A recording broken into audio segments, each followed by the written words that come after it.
Hi friends, let's look at a very useful Python library called Fitter in this very short video. Now, in data science and machine learning projects, we often wanted to know which distribution the feature variables or the target follows so that we may do some feature transformation or choose an appropriate machine learning algorithm depending on how different features distribution is. Right? Now, there are over 100 distributions and Python stats library has over 80 distributions. Okay. So let's say we have a feature data, but we don't know which distribution it follows. This is where this Fitter library comes handy. So here we have generated some sample data. It's a normal or Gaussian distribution with mean 10 and standard deviation 2. We have generated some 100,000 points. So here we have the mean 10 and the standard deviation 2. All right. Then to find which distribution fits our data well, all we need to do is simply call the fitter function and provide our data, do the fit, and then print the summary. Okay.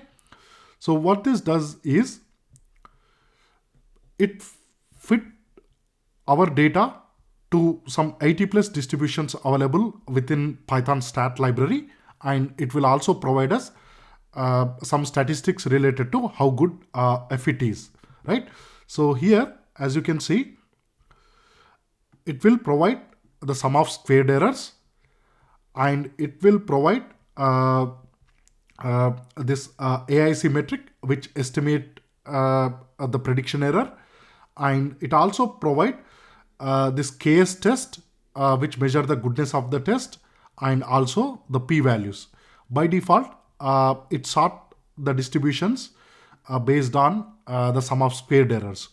Okay, so for example, here we can see this is exponential Weibull distribution, sum of squared error, and then here we have fold norm distribution, sum of squared error, so on and so forth. As you can see, it fit dozens of distributions, and then here you will see some these non-values. That's because these distributions doesn't make sense for this data, or they do not converge. Okay. Now, if you leave it to default, it will take quite some time because it has to fit all the distributions. But often we know we have some idea about our data, right? So instead of leaving it to default, we can provide the distribution list. For example, here we are saying norm, which is the Gaussian distribution, gamma distribution, and uniform. And we know this is definitely not a uniform distribution, but just showing you an example. Okay. So we can quickly fit these three distributions to the data. And then here it says, okay, I can do a normal distribution. Sum of squared errors is this. If I do a uniform distribution, here is the error, which is more than 1,000 times larger. And anyway, uniform distribution doesn't make sense. We can also look at this KS metrics, which are very useful to figure out how good our distribution or fit is. Now for this fit, the gamma distribution doesn't make sense, or it could not converge. So that's why you don't see values here. Okay. All right. I forgot to show you here. Now for all these distributions, it is able to fit to our data. It will also show the data with the corresponding distributions. Okay. Because there are too many distributions, it's hard to see. But again, as I mentioned, we might have some idea about our data. So we can choose those distributions so that we can see them clearly here. All right. So once we fit, obviously the top one is the best distribution with the lowest sum of squared error, and we can get the parameters using the fitted parameter. Since it is a normal distribution, we have only two parameters, and it says the mean is 10 and the standard deviation is 1.99, which is pretty much close to 2, which is what we used here to generate the data. All right. And if we wanted to know the fitted curve, that also we can get this fitted probability density function PDF. So this is the fitted data, the orange curve for our data. Now, using this library, we can also fit to a density function. Now here we have the same normal distribution, but instead of having these, let's say these 100,000 points or the raw data, let's say we were given the density distribution. Okay.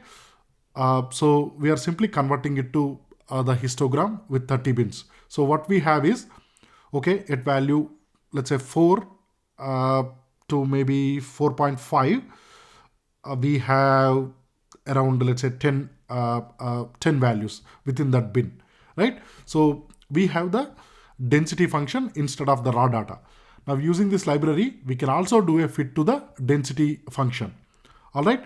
So for that, we use hist fit rather than the normal fit, and just provide our distribution. So this time we would have 2 variables instead of 1 variable.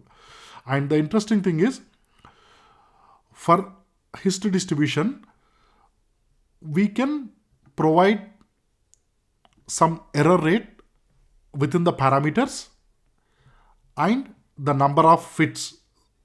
Okay, so this is how it looks like. Now the red curve, that's the best fit. The blue ones, this is our density data.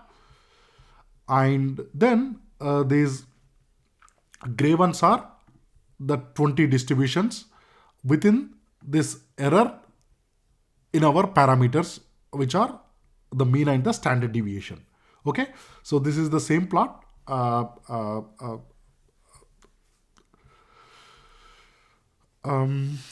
right, so that's all I wanted to say.